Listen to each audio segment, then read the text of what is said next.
You are now watching J.U.K.Boyz Sports Show. I'm your host, King Ralph, here with the homie, my co-host, the homie Kai. Hey, And hey, after we're gonna talk about it in a little bit, but it was fight weekend, so I had to get my boy Tar in the building. What's good with you, Brody? What's up, man? How you guys doing? Doing good. wonderful, Good. man. Wonderful. Did y'all lose money this weekend? Because Man, I was I down thought it bad, was bro. I thought it was gonna be too close, so I didn't. You stayed away? I stayed away from it, but even if I had bet, I would have lost You know because what's crazy about my job now? I can actually have conversations on people that I bet on. So it's like after the fight, I'm just looking at these niggas like, bro. oh really? I need to run my $25 player because I put because you assured me with our conversation you was gonna win. And you just got dusted. So you know. Yeah, But now, shout out to Nonito the Nero. That's my guy, regardless of winning or losing. But man, he got washed. He got washed hella bad, bro. Yeah, it's and we're gonna get to it in a little bit, but before we gotta get the usuals out the way. If you want to book any podcast photo shoots, music videos, call the number on the bottom of the screen, 707 Fitboxer. Make sure you follow us on all of our socials. You can follow me at KYNGRALPH, and that's TikTok, Twitch, Instagram, @an_ for Twitter. Make sure for unbiased basketball analysis, we do got the FIBA World Cups coming up, and it's always a good time to talk about basketball. Whenever you're on Instagram, type in the.house of hoops. And for unbiased breakdown by my man Kai. And let's jump straight in, man. Terrence Crawford dominated the fight, and as an understatement. But at the same time, there was a rematch clause after the fight. Earl said he's down to run it back. So it definitely is one of those things where they have you. Does he deserve a rematch? So, since we have a guest, I'm going to ask if you would like to take the honor. Our boxing aficionado, Tar, would you like to go first, or? Absolutely, yeah. I'll set it up. Yeah, So here's the thing, man. The term "deserve" does he deserve a rematch? I don't think it would be smart for him to take a rematch right now, because the narrative is about 154. Will the fight look different at 154? Right. I mean, the skill level, there was a difference in skill level. Like whether it's 147, 154, Terrence Crawford looked like he was the more skilled boxer on Saturday. And no matter when you take that fight, you got to refine some of the skills. I think that what Terrence Crawford was able to do, like he switched southpaw, knowing that Errol Spence has only fought two southpaws in his career. Switching southpaw, he couldn't do nothing with him. He controlled the game with his jab and distance. He couldn't do nothing with that. So as far as that's concerned, like the skill level was from another level. I think that what Earl Spence needs to do, he needs to first and foremost, he needs to rest his body, because where I will say the weight did have an impact on him. He looked awful coming to the ring. I'm sorry, he just didn't look. His legs weren't under him, right? I think Deontay Wilder mentioned that whoever rehydrated him needs to be, talked to or fired, for lack of a better term. But that's one of the biggest reasons why mega fights don't happen in boxing, because you look at the weight disparity, right? We look at the last fight with Ryan Garcia, him having to cut weight and how awful he looked coming into the ring. And I seen him, and he looked like one of those feed the children people, like going to the fight. You saw his ribs touching. That's why he was punching him in the ribs, because you saw his ribs touching, right? And so it's one of those things. This is why people don't cut weight, and that's why it's so hard to cut weight in boxing. And because you don't want to look how Earl Spence looked. There's no excuse that I'm shooting him, but that's the thing. And that's why mega fights don't get made in boxing, because you need to have the weight right. You need to look as good as you possibly can, right? And the way that he looked, he just didn't look great in the fight. But despite all the skill levels and stuff like that, he was outboxed. So that's one thing that I can say. Right. But secondly, he needs to rest the body, because the weight cut that he took was severe. Severe. He needs to get his body back to his natural weight, natural position before he takes another fight. And I would like to see him maybe fight like a Keith Thurman at 154, or if he wants a belt to claim to get his confidence back, a Brian Mendoza at 154. That's a very winnable belt. Brian Mendoza just won a belt not too long ago, knocking out the skyscraper guy. I can't think of his name right now, but he knocked him out, and that's a winnable belt. That was the same day. Was it Sebastian, the card of the it was Sebastian Fedora. I'm sorry. Why am I? Oh, okay. Sebastian Fedora. He knocked Sebastian Fedora out. So that's a good belt for him to get. But I think that he should really take a fight at 154 just to see if he has the power, if everything is still there for him at 154, right. Because we're questioning right now if he's still even the same guy, right?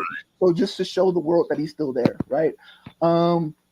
And I don't think that rematch is going anywhere with Terrence Crawford because he mentioned his ability to want to go up to 154. Right. And so I just think it would be a smart move. And also too, I had the ability to talk to his trainer like one-on-one, Derek James. It's on the Combat Lounge fight channel with me and my boy Anthony Morrow. And we spoke to Derek James, and that's another thing too that concerned me too going forward with Earl Spence. Derek James said that he's going to be training Charlo in the next month's fight. He's going to be he said he's going to get Ryan Garcia. He's going to get Ryan Garcia right, and he's going to get the big heavyweight right, and then he's going to retire. So he's talking about his trainer's talking about retiring, which I'm breaking this news right now. But he wants to retire. So that doesn't bolt very well. You have the trainer of the year on your side. So that's the question I wanted to ask too. Now that I know what I know now, I couldn't ask him this at the time because the fight didn't happen.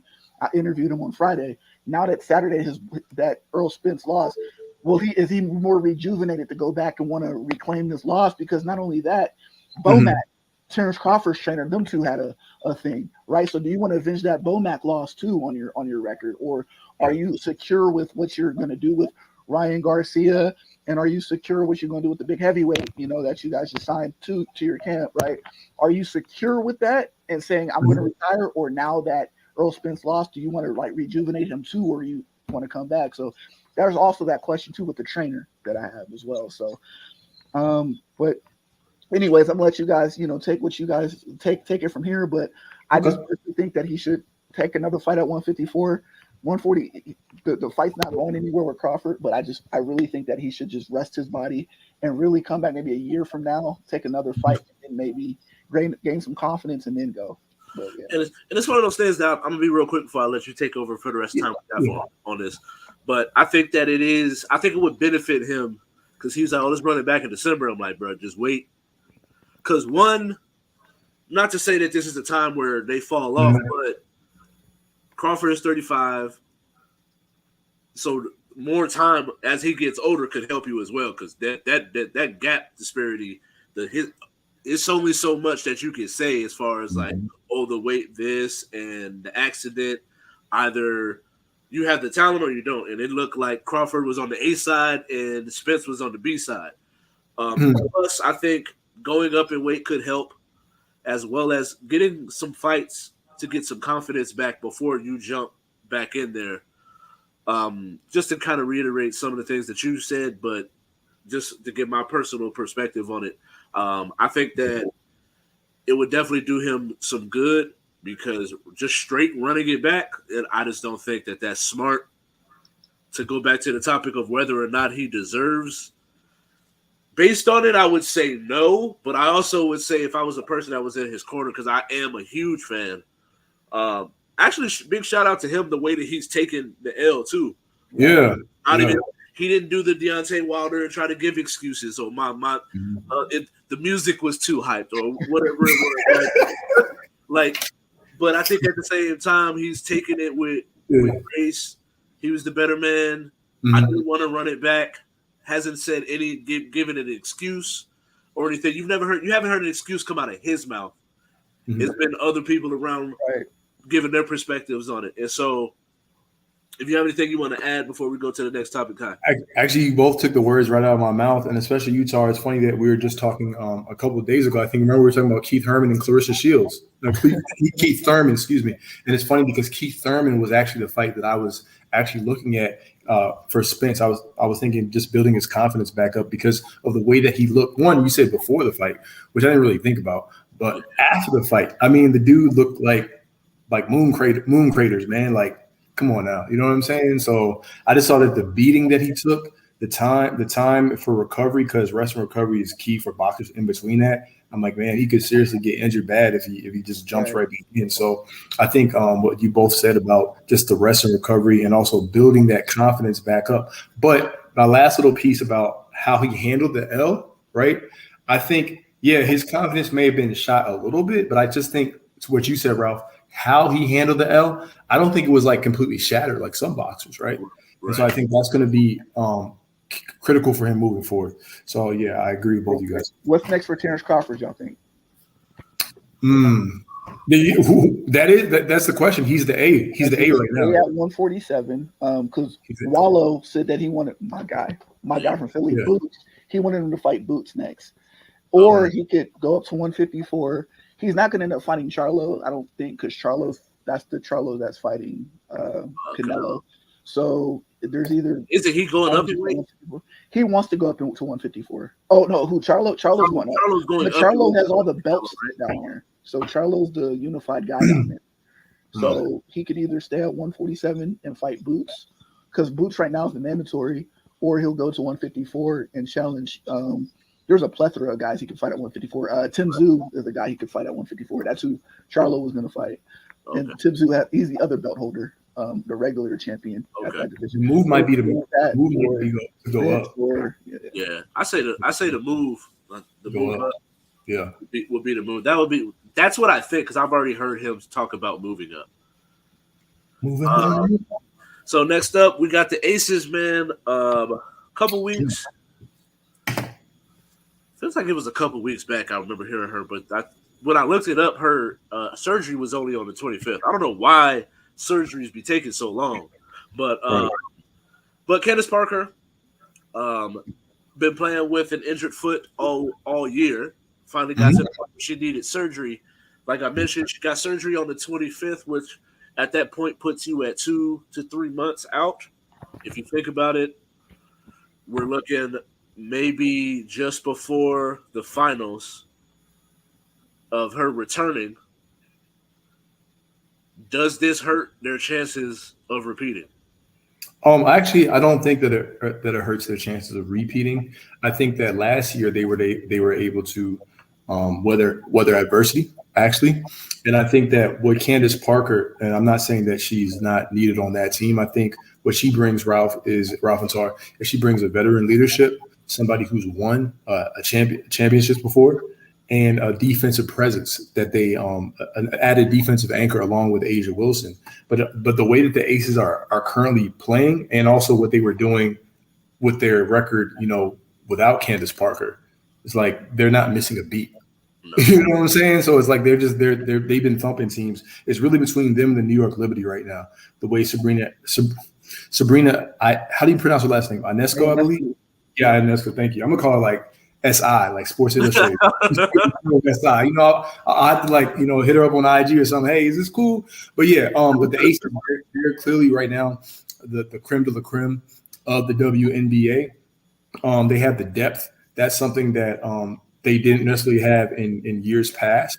And so I think having the added depth that they have this year, opposed to last year, is going to be key for them. So I don't really think that this injury is going to affect their title chances, because you have to see who else there can really challenge them. I like the New York Liberty. Another team that has talent and is a really tough, gritty team is the Washington Mystics. I know that I mentioned them with, I believe, Cora Stevenson, their center.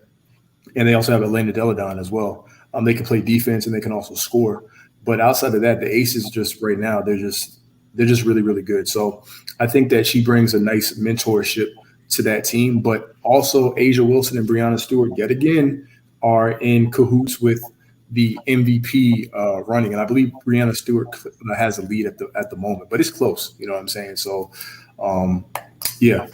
I don't think it's going to impact them from being able to win a championship, at least not make the WNBA finals. So it'll be okay. And they clinched yesterday. Am I correct? They're in the playoffs.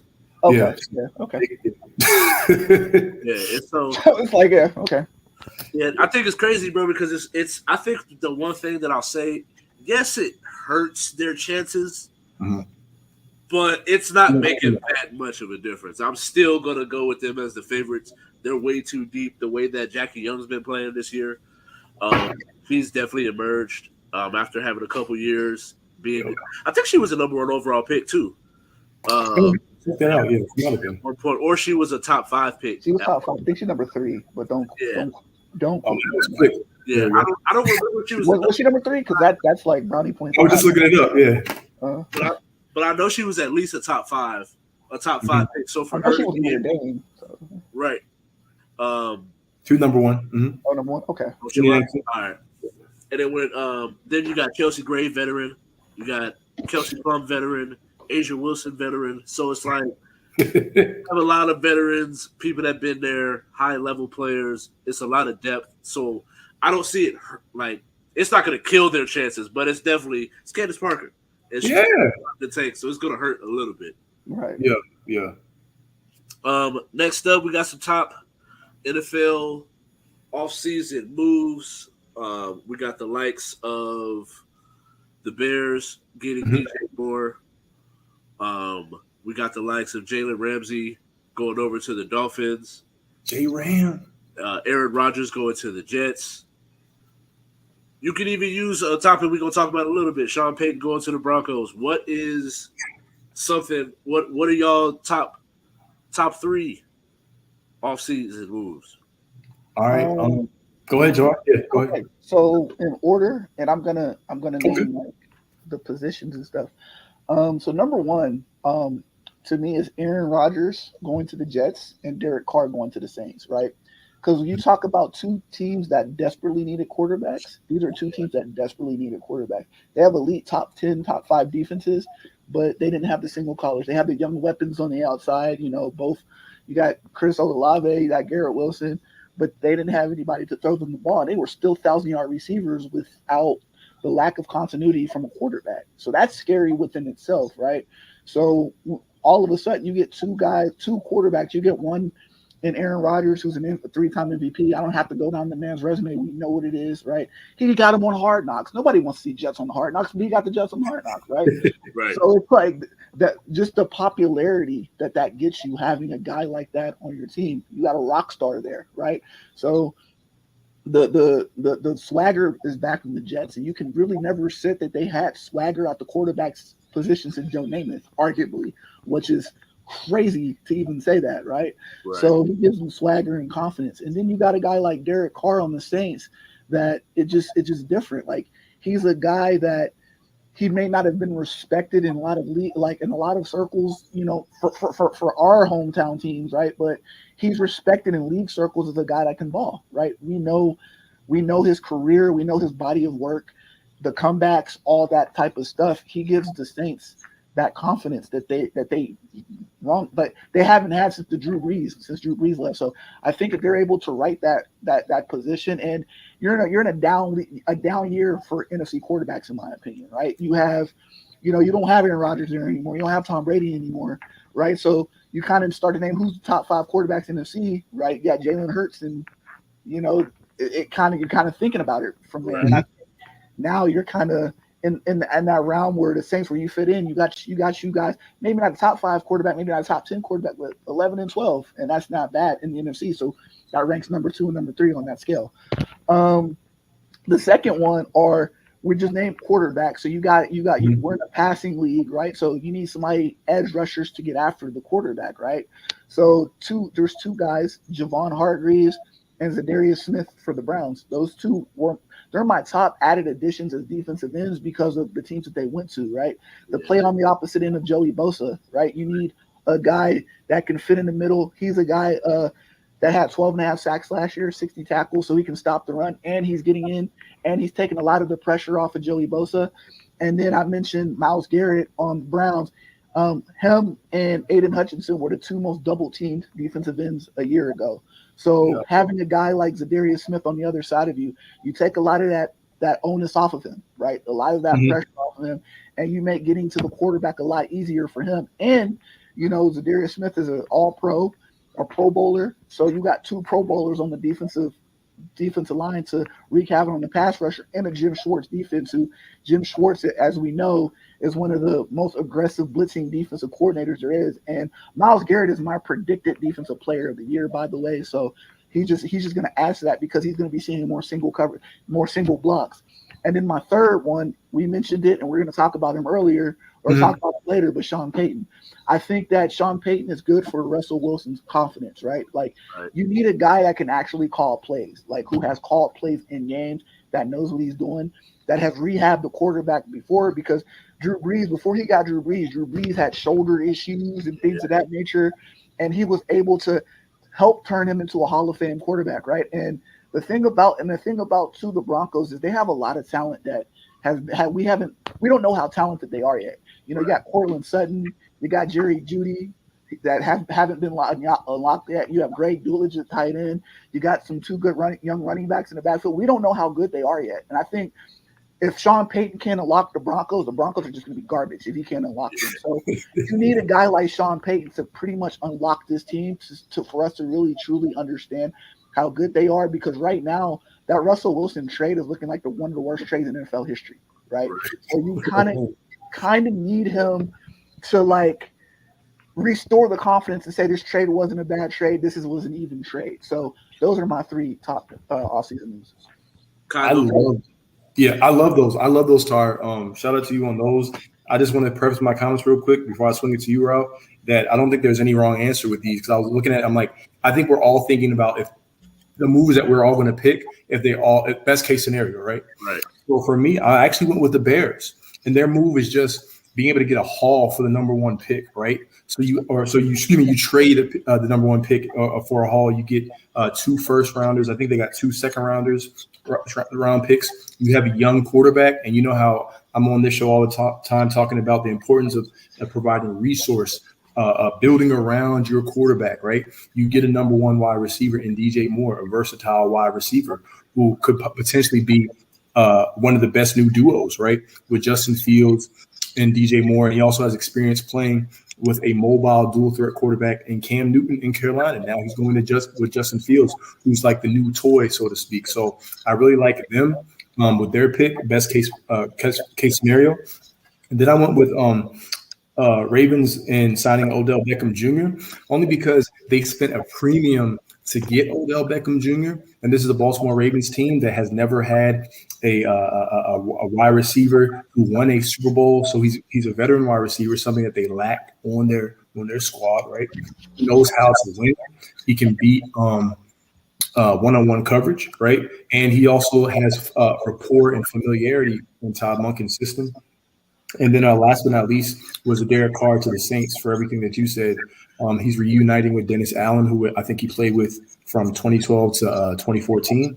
I've said many times that the NFC South is a division that I believe whoever has the best quarterback will win that division. And Derek Carr has a range of weapons in Michael Thomas, and I think it's Chris Olave, and he's the type of quarterback who can throw the ball around in the dome. So I like what you said, Tar, about the Derek Carr. So yeah, I got to figure out what's going on with this echo too. But those are my 3. All right, for sure. Yeah, I pretty much some of y'all. I mean, y'all stole a lot of what I was going to say, but so I'm not going to spend too much time on it. But we got outside of some of the ones I am going to say that I do like what the Eagles did during the beginning, try to create Georgia 2.0 in Philly, bringing back Jason Kelce with that leadership, trying to run it back while losing certain players. So you're just more retooling than you are rebuilding in order to try to get back to the Super Bowl. So I think that's a really good one. I think it's a steal putting Addison next on the opposite side of Justin Jefferson. So I got him. I think that he's going to do really well with how often they sling the ball too. And then one of the ones I was going to say was the Hargraves with the 49ers, putting him on the same line with a Nick Bosa, who just was wrecking shop last year I think he was the defensive player of the year too. Am I correct? Mm-hmm. And so putting him on the same line, giving him some help with that crazy defense. It's just when we get into it, it just matters that quarterback position, but that defense was doing work on people on some top offenses last year too. And so I think that it's going to be a good NFL season. I'm looking forward to it. I got my Raider gear on, but I don't want to talk about that right now. And so we brought him up, Sean Payton. after joining the Broncos organization, has come out and pretty much was like, this ain't his quotes, but I knew it was messed up, but I didn't know it was this messed up. In regards to the way that Nathaniel Hackett, who is now with the New York Jets as their offensive coordinator, but the way that he ran the organization, he talked about the coaching staff as a whole. Was he inbounds or out of bounds? So for that one, I actually thought that I really didn't have any issue with his comments. I just think that he was out of bounds for speaking publicly. I actually listened to Tony Dungy and what he was saying, and he was like, "Yeah, that's nothing that you say publicly," And I think, make no mistake, there was no secret how poorly Nathaniel Hackett was as a head coach last year in Denver. Even look at Russell Wilson. People talking about Russell Wilson's not a Hall of Famer now. Some people may have already believed he wasn't a Hall of Famer before that. And I'm not saying that he was necessarily a Hall of Famer, but I think that if he had continued to win, put up a statistics production, he was probably on pace, to be one, right? And so I think that it really sullied a lot of people who may have thought of Russell Wilson highly as a quarterback. I think Nathaniel Hackett in that system and Russ, I think that also had something to do with it as well. And so I think that just Sean Payton was trying to instill confidence in his team. Actually, he just has an interesting way of doing it. He did it publicly, and he even said that he was like felt that he was like at Fox or something like that. I think like Fox, he used to be a broadcast analyst, and so I think he needs to remember you're not on TV anymore. You're a head coach, so just keep that stuff private. But I don't think that his comments were super egregious per se. I just think that because he said publicly, there was a lot of outpour. And then the thing Hackett recently, I saw that he responded. So, what do you guys think? Yeah, the piggyback off of what you said, it's the reason why he did it. He did it because he wanted to protect his quarterback. He wanted to protect Russell Wilson, right? Yeah. And a lot of people have said that Russell Wilson was extremely, extremely sensitive. And in order to protect someone like me, it's like you're protecting him. And I feel like that's why he did it, was to protect his quarterback, and not only that, but protect his team. But what he did more so for himself is he put that target on his back now, because now you got the local media and all the NFL media talking about you. So if you're not better, you look bad. Right. So then that's where it comes down to, and that's one of those things. I think he's okay with it. I think he's okay with put everything in me. I'll wear it. If we suck, then it's not Russell Wilson that sucks. It's me being a big mouth head coach that sucks, right? And I think that he's just making Russell Wilson's job a little easier, and I think that's what he's trying to do. And it's a Bill Parcells tactic. That's who he come up under. Like, that's who he learned from Bill Parcells. Bill Parcells did that all the time, right? So I think that's literally what it was. I mean, I don't really know the coaching code, because I know Tony Dungy and Herm Edwards mentioned that he wrote the coaching code, which I don't know what the coaching code is. But I mean, that's how he felt. I'm glad that he's behind his comments. That's how he felt, right? Because so many times, being media, like a lot of times, like people like try to throw box to hide your hand. He didn't hide his hand. He said what he said, right? Right. There you go. But yeah. And someone I follow on social media, and I'm actually really happy for her. I know it's Joy, but I think it's at Joy Angela on Instagram. She got the opportunity to interview Dr. J. During the interview, he had some very interesting stuff, but we're specifically talking about his comments about Kevin Durant and the super teams. Did you guys get a chance to see the interview, and what was he inbounds or out of bounds for what he said? I actually did see the interview, and I believe ESPN, NBA on ESPN, on Instagram had posted snippets of the conversation, and Dr. J's reaction was like, "Yeah, I'm like serious, bro." And with all due respect, right, I think every athlete, former athlete, even fans, they're entitled to their opinion, right, on that situation. I make no mistake. I enjoy Kevin Durant as a basketball player. I think he's extremely talented, but I do know that it was a shoo-in once he went to the Warriors who was going to win the championship. Like, I didn't find those finals really enjoyable, to be completely honest with you. But I think that I don't even. I'm not going to say that he was out of bounds, Ralph Montar. I think he was speaking from the heart and how he just personally feels. And you have a lot of the old school cats who believe that there's a certain way and style that you're supposed to win, right? I like to see players who, can go through the grind. Not saying that you don't have talent on you, but I'm opposed to stacking the deck. However, me and you had a conversation, last night, whatever, prior to the show, and I believe that those rings still count. But I'm a person, guys, and I want to say this. I want people to really take this into consideration, just how I feel. I believe that rings have weight. For example, none of us are married. Say one day we get married, we go ring shopping or something, right? Every ring has characters. There's more characters in one ring or characters in another. Why? Because it's different. So I believe postseason runs, have weight based off of who you have to go to and who you play with, what caliber players you play with. That's why we value a Dirk ring, right, or a Hakeem Olajuwon ring, or Kobe's last 2 rings, or last like 5 rings. Like I'm at 2 rings. Like I personally value them higher than like KD's rings, but I will never say that KD's rings don't count or anything like that. So I think Dr. J talking about the super teams, I didn't really have any issue with his comments or whatever, and I don't think anyone in the comment section had any issues on that post either that ESPN posted. So, but everyone's going to feel a certain way. I just hope that Kevin Durant, as long as he's at peace with his decision, I guess that's.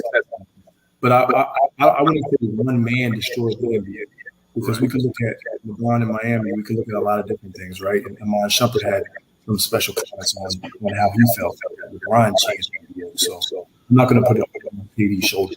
The one thing that I will say before we move on is I think that there's a couple of different things that I'll say, not just the one thing. One, I do think when it comes to the way that when you listen to the conversation, the interview, look at his list, you can see the way that he looks at the game, regardless if you think it's an old way of looking at it or whatnot. I think that you can see that the way that he looks at the game. The one thing I say I dislike about the super team concept is when you go back through time, just look at how many Hall of Famers were on one team at different points. You got the Celtics with Bill Russell, then you got the Lakers with Elgin Baylor and Will and Jerry West all on the same team. Then you go to the Celtics, the Sixers team he played on. Then you got the Celtics, the Lakers with Kareem, Magic, and Worthy. Then you go through the Bulls, and just through time, there's always been multiple Hall of Famers on teams. So I think that the one thing that gets misconstrued, and I think this is where people come from with it, is if the team brings this together, this is not me losing and then wanting to go partner up with someone I lost to. And I think that that's the distinction that people feel and why they feel such a way about it. But also at the same time, you just got to look at like his list is his list. How he feels is how he feels. And there's a lot of old heads that feel that way and younger people feel a different way. Right. Can I add to your point real quick? I think too, like era has a lot to do with it as well. Yeah. Because to me, I think that if Kevin Durant doesn't go the path that he goes to, I think that, or LeBron, I feel like they would have way more rings than what they went to anyway, right? If they would have just stayed put, because they're putting on them, they put themselves on teams that literally don't make sense. Right. Like if Kevin Durant would have kept the Nets, me and Kai have talked about this. If the Nets would have stayed the same, there was nothing wrong with the original Nets team, right? But all of a sudden, to get James Harden, you trade your rim protector, you trade your best wing defender, and you trade a guy that is a good backup point guard, right? So you're trading pieces that will actually help you win for a guy that, because he's a superstar and he averages 20 points, 30 points per game, it doesn't help you in the long run. Because then when injuries occur, there's no depth there. And then you're screwing your chances of winning, right? Like this Phoenix team that he's currently on doesn't make sense to me. Like it's not a very good team. Who's the ball handler? Number one, and the primary ball handler. And number two, Bradley Beal's never healthy. Number three, you're never healthy. So it's the teams that he puts himself on that doesn't make sense in order to create a super team, right? Where at least if you're mentioning all these older teams back in the day, at least a lot of your teams made sense. You had ball handlers, you had team guys who are willing to play defense. Like the Bulls are a perfect example of a super team with depth, right? B.J. Armstrong could carry the ball up and down and play defense. Tony Kukoc could do this, right? Dennis Rodman was getting rebounds, right? You had all these other Luke Longley. You had all these different pieces where on these super teams, it doesn't make any sense because you're literally asking 4 players to do everything, score, play defense, and then when they get hurt, the depth doesn't follow it, and this is why you're not winning, and this is why you're getting beat by teams with more depth, right? So I feel like if Kevin Durant were to go to a Bucks, like how the Bucks built the team around Giannis, if he goes to a team like that, it would make more sense. If he went to a team like Kawhi Leonard had with the Raptors, it would make more sense, right? And I feel like these veterans be trying to drop jewels, but it comes off as hate. Yeah. But literally, it's not hate. Your team doesn't make sense. It doesn't. And that happens. The one thing I'll say is that this generation is definitely sensitive when it comes to any type of criticism. It always comes off as hate. Yeah. But we got to move on, guys. So next up, we got top NFL 100 players list has come out. Not in its entirety. I think we got 40 to 1. Yeah. Weeks until we got 5 more episodes after this one. So we got some time to talk about just a portion of the list. So as I pull up this list. Yeah, I'm trying to pull up that part too. Because I know they're at 40 to 31, I think, now. Yeah. So we're doing 100 to 81, so about the first 20 or so. So just give us 1 second while we pull it up. All right, let's see. Numbers 50 through 41. So we want. I should I should have had this up prior, but I got the list right now. Actually, all right. Let me make sure it's the right one. Yeah, I got the list right now. Rob, list 100 to 81, 91 first. 91. Okay, sure. So at 100, we have David Bakhtiari, offensive tackle from the Green Bay Packers. At 99, we have Corey Lindsey, center from the Los Angeles Chargers. 98, DeAndre Hopkins, wide receiver, currently now with the Tennessee Titans. At 97, we have Joe Thuney, guard from the Kansas City Chiefs. At 96, A.J. Terrell, cornerback, Atlanta Falcons. 95, Tyler Lockett, wide receiver, Seattle Seahawks. 94, Ty Dolla $ign, a.k.a. Trayvon Edmonds, linebacker from the Chicago Bears. 93, Chris Olave, wide receiver from New Orleans Saints. At 92, Dre Greenlaw, linebacker from the San Francisco 49ers. And you said 91, Matt Milano, linebacker from the Buffalo Bills. I like him. He's good. So we have a linebacker, we have a couple of defensive players, we have a couple offensive players, and I believe we have 2 wide receivers in DeAndre Hopkins and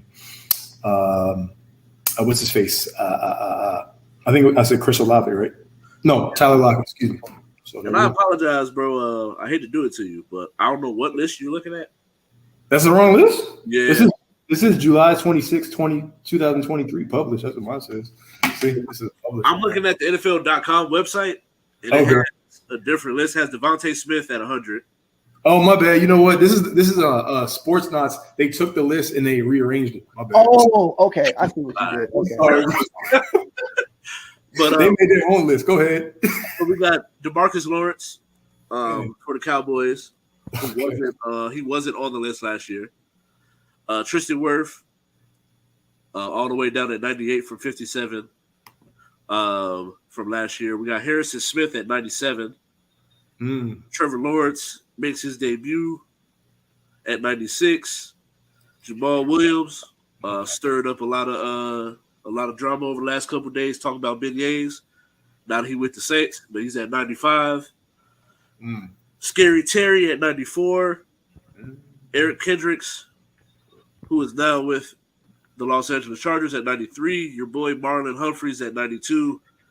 Dalvin Cook, who's looking for a team, at 91. Do y'all have any problems with these lists? Yes, absolutely. I can't stand Go ahead. I can't stand these lists because to me, how did the rankings – are they ranking the best player currently in the NFL or what they did last year? Because if you're going by last year, Cooper Kupp didn't play, and he's like 70. He barely played. So you're telling me Cooper Kupp last year had a better year than Terry McLaurin? No. I never understand these lists because how do you rank from certain positions? I think it's a combination of both, though. I don't get it, though. To me, these lists make no sense. Personally, I do understand because I'm still not – if I'm assuming – but I think the one thing that you got to do is unless he got some crazy injury, which prior to this list, he didn't have the hamstring injury that he has right now, Cooper Kupp, is I'm assuming you're coming into the year healthy. So based on that alone, I'm taking Cooper Kupp over Terry. No, I am too. But if it's based off of what they did in 2023, no, because he played half of a year.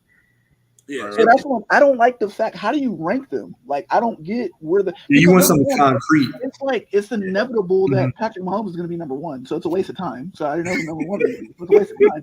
But going from number 1 to 10, how are you ranking these people? It doesn't make sense. The rankings. It doesn't. I hate it. It doesn't. It's just content to watch on TV, but it's no concrete detail of why someone is ranked higher than someone else. And I'm looking on these lists. Some of these people, their numbers, you're basing it based off of reputation and not what they did in 2023. You're not. You're just basing it off of reputation. Yeah. And if it's just a reputation list, the players voted on this.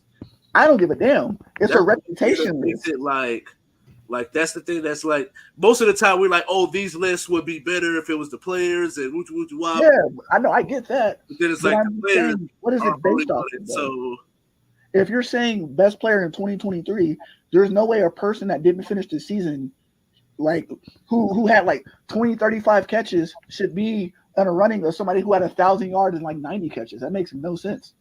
Based off of 2020, based off what they did last year, it doesn't make sense. I get it based off of reputation, cool. I personally based off of what they did last year. It's a combination of that plus people's biases. Oh yeah, it's always going to be biased even with players, right? Like, and I specifically wanted to talk about the players that's here, not players that's not on this list. So, so I'm not going to talk about Lamar yet, but eventually I will. But I do think that it's a combination of what they can do, what you think they will do, and what they have done. And so, say that. Not saying the best players. There is no consistency on it because, and I know I said I didn't want to do it, but it's like Joey Bosa played 6 games and he's in the 6th, some shit like that, like 71.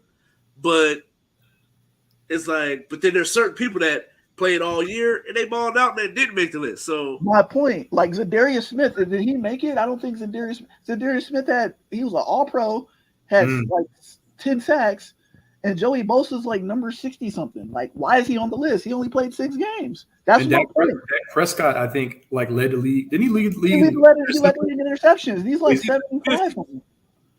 He's at 50. Dak Prescott's at 56. And that's why I'm saying that I don't like this. He did not have a better year than Trevor Lawrence did.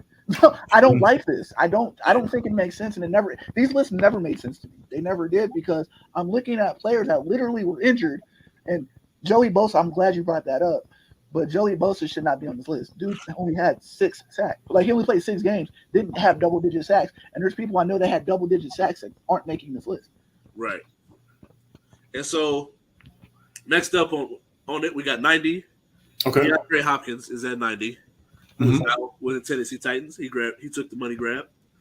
Marshawn Lattimore at 89. Aiden Hutchinson making his debut to the list at 88. We got Chris Lindstrom for the Falcons at 87. Justin Fields at 86. Laramie Tunsil, tackle out of for the Texans at 85. Your boy Zadarius Smith at 84. Tarrian Armstead, tackle for the Dolphins at 83. Then we got another string of Dolphins players with Tua at 82, and then Christian Wilkins, defensive tackle, at 81. Okay. Yeah. Go ahead. This is the one for me that I think is kind of interesting. Yeah.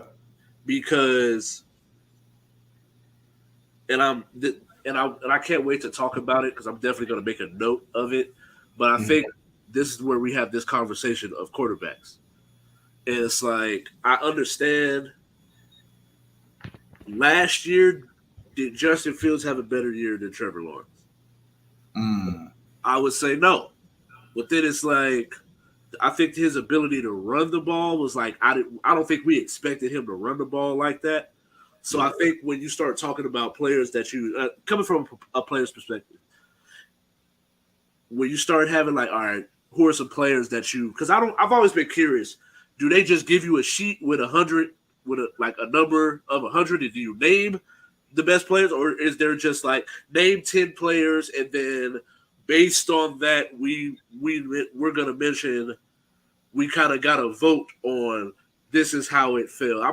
I wish they would just put out how this list came together, because as much as I do think eventually I've always been more of a Justin Fields over Trevor Lawrence guy, but as we speak, Justin Fields is not a better quarterback than Trevor Lawrence. So it's just like, for him to be in the 80s and Trevor Lawrence barely made the list. Right. And Trevor Lawrence took a team to the playoffs and won a division and won a playoff game. And he won the game too. Something they haven't done in that's years. What I'm saying, doesn't make sense. And then Tua. How is Tua ahead of him? And Tua didn't even finish the year. All right. Tua didn't finish the year. He had better weapons, but he was balling. Yeah, he was balling, but he didn't finish. He had better weapons, but he was balling though. Right.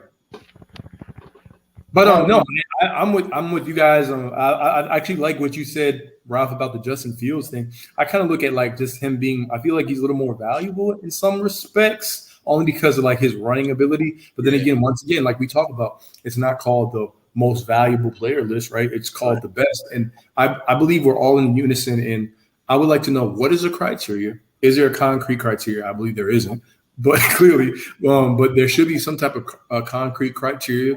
And also, how do they kind of derive this? If they want to keep anonymity or whatever they call it, they say anonymous, you're not going to show the players' names, whatever. All right, fine. But I just feel like we should kind of get some insight into how it was derived. Even some of the ESPN lists that they come up with, I think sometimes over the years, they'll give you a little snippet of, okay, a panel of 140 experts or whatever list decide this, or who's the most clutch and blah, blah, blah, blah. Like, give us some data. Give us, you know what I'm saying? But I get what like even Tar was saying earlier. He's like, yeah, we know Patrick Mahomes is going to be number one until he falls off or whatever. So I'm going to knock him off, right? But just give us a set criteria as with anything, and I think it would be okay. Even Shady McCoy was like, yeah, he's like, I didn't vote, but there's years, one times when I would vote, other years I'm like, yeah, whatever. But people vote for their friends, so like there's a lot of stuff going on. So. And real quick, look at these lists and tell me if I'm bugging. What they do is they'll take multiple players from the same team and just rank them next to each other. So if there's two Lions, I'll put a Lion at 60 and put a Lion at 59. I'll put a Dolphin at 70 and put a Dolphin at 71 because I'm lazy and I don't feel like I just need two Dolphins. So I'm gonna just put them right here. Mm-hmm. Am I bugging when I say that? It's either the quarterback and the receiver next to each other. Mm-hmm. So Jared Goff he's a decent quarterback. So I'll put him at number 70 and I'll put Amon-Ra St. Brown at 69. Right. That's literally look at the list. If I'm bugging, then I'll say I'm bugging. But that's literally how it is. If there's two players on the defensive line on the same team, or like from the defense, I'm gonna put a Dolphins middle linebacker here, and I'm gonna put the Dolphins defense in before him. That's literally how it is. Like, I gotta pull up the list, guys. Yeah, I gotta pull up the list that Ralph got, because remember I still got that fan made list. I just got mine from NFL.com. Yeah, man. I was reading it off like it was facts, man. I was like 100. And so with the rest of the time we got left, we're gonna do some quick hitters. All right. Long-time radio host with the Washington Commanders was let go. He made some statements about a female journalist, saying, "Oh, look, there's Barbie." And he went on. He said, "I personally." To interject, to give my perspective, okay. I personally feel like if he would have left it at that, because if you've seen the chick, she looked like a Barbie. But it's other things that he said that could be misconstrued as disrespectful, and that's the part where I feel like, all right, maybe he did deserve to get let go. But which leads on to my question: did he deserve to be let go? I mean, I thought that, a suspension maybe or some type of reprimanding, whatever, might have been more warranted, than a complete firing, right? But if there was a certain level of whatever their mandate is at their place of business, right? Because every place of business is different. I think he was a Washington Commanders host as well who said it, right?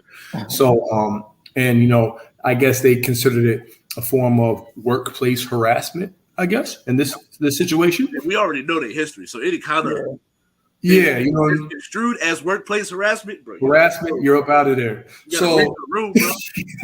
So if it's being used as workplace harassment, then I mean, hey, you know what I'm saying? Not even if maybe I wouldn't have, went so harsh or whatever, but I think they said they did an internal investigation as well. So maybe there was some other stuff going on. Right. And sometimes companies may not just like you and they're looking for a reason to fire you anyway. And so it's like, oh, wait, workplace harassment. All right, there we go. Check up, and go from there. So, I mean, I'll roll with it. But yeah, I do agree that she looked like Barbie, and the Barbie movie happens to be out. Right.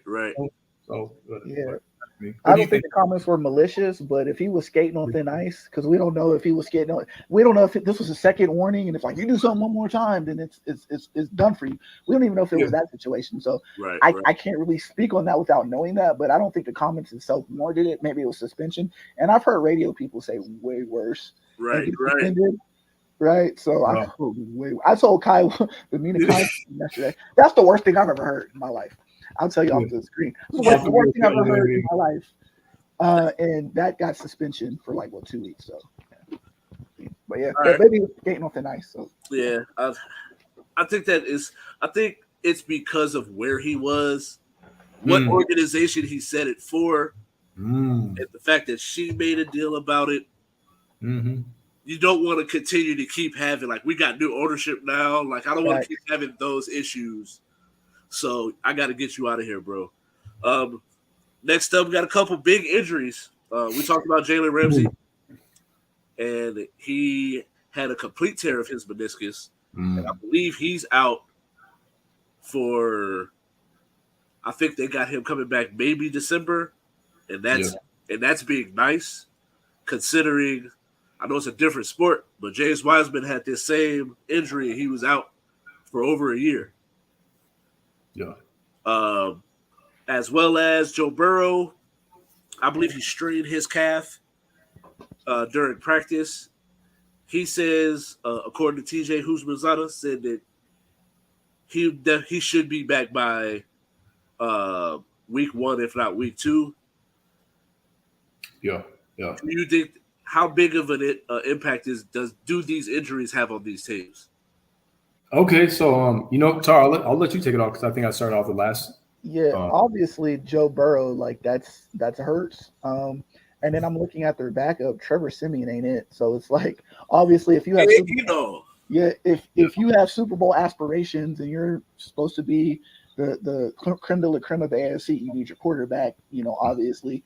So if we're talking about the top 100, he's probably number 2, number 3 on that list. And if you don't have him, it's just what do you have if you're the Bengals? So obviously that's a big deal. I think the Jalen Ramsey thing, although it does hurt, I'm not going to sit up there and say they picked up Eli Apple like it's such a big deal, because obviously we know Eli Apple's game is not a big deal. Right.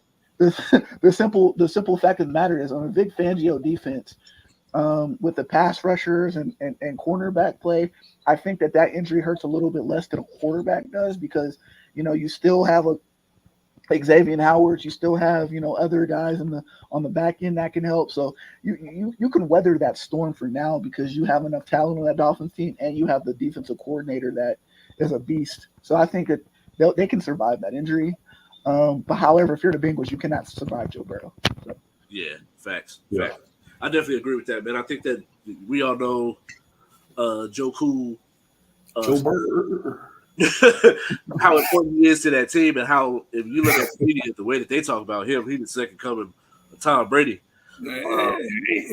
I can't say anything negative about the dude. The boy nice, cool. And so I'm like, the way you lose him, hopefully he can come back week 1 or 2. Because if you lose him for 3-4 games and that can go into the regular season, I just don't see them being able to stay afloat, especially with how tough that division is. Right. Yeah. And I don't think that their defense is that strong where, like, the Ravens still made the playoffs without Lamar because of how good that defense was and how far they were out in front of the rest of that division and in that conference. And so I don't think that they have that type of defense where they can sustain without him. Next up, Jonathan Taylor has requested a trade. Is this a smart move? So that's a good question. That, you know what, I'm literally like thinking about it because I was thinking about it before the show, and I'm still kind of indifferent about it because of the market. Like the as we guys see, there's like a running back pandemic thing going on right now in terms of them not being able to get the compensation that they feel. You know, people saying that it's not a valuable position. Ursay saying weird things to the media like he always says. But so I'm like, I'm gonna say yes, because I feel like if he can request a trade and go to a situation where he can at least get something like maybe winning out of it, because the Colts aren't going to win anytime soon, right? Right. And maybe there's a team that is willing to pay him who feels they need a running back or something. But it's so weird because here's why I say I'm indifferent, Ralph, right? Look at what Saquon Barkley got with his contract. You know, that 1 year. Look at J.K. Dobbins, who's holding out. J.K. Dobbins has been mad since the end of last year. He's been mad. He's still mad. Melvin Gordon saying weird things to the media about J.K. Dobbins' contract situation. So, like, I was like, well, what if the Ravens try to get a Jonathan Taylor? But then again, it's like J.K. Dobbins wants a contract. So if this is about money, because clearly it's about money, then it's like, where can you go where you can get adequate compensation and still have a career? Because remember, these are career moves when you start having team to team. So, and he's in the prime of his career, well, early in his career. You know what I'm saying? You're talking about someone who some of us actually thought was an MVP candidate when he at his best. So I'm a little bit indifferent, but I'm going to say yes, because if he feels like the situation just isn't what he wants in Indy in terms of money, situation, the whole nine, then sure. But like, I don't know if the grass is going to be greener on the other side. That's just me. I'm kind of curious what you guys think about it, but I'm indifferent.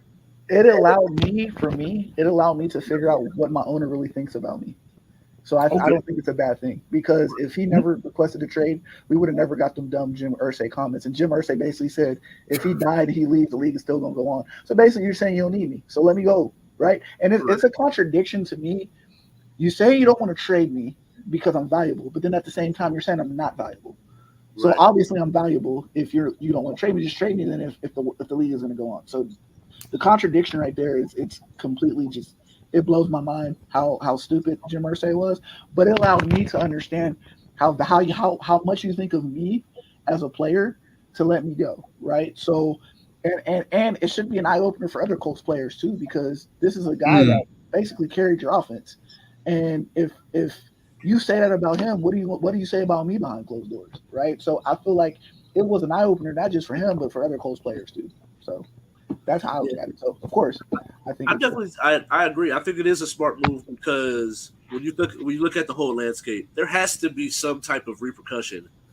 You can't just keep treating everybody like they just whatever. When the players that we're talking about, the Saquon Barkleys, the Jonathan Taylors, the Josh Jacobs, they're in top 5 of running backs on a constant basis, going for 1,000 yards every year, putting out a lot of output. They're the focus of their offenses, where you can't just you can't just draft someone and then throw them in there and then they just gonna be good and have that same output. It just doesn't happen like that. We don't get a Breece Hall every year. We don't get a Dameon Pierce every year. So, like, I think that when you look at it that way, plus how much they're getting paid, I seen something the other day that Bijan Robinson, the day he steps on the field, he's currently the highest paid running back in the league right now.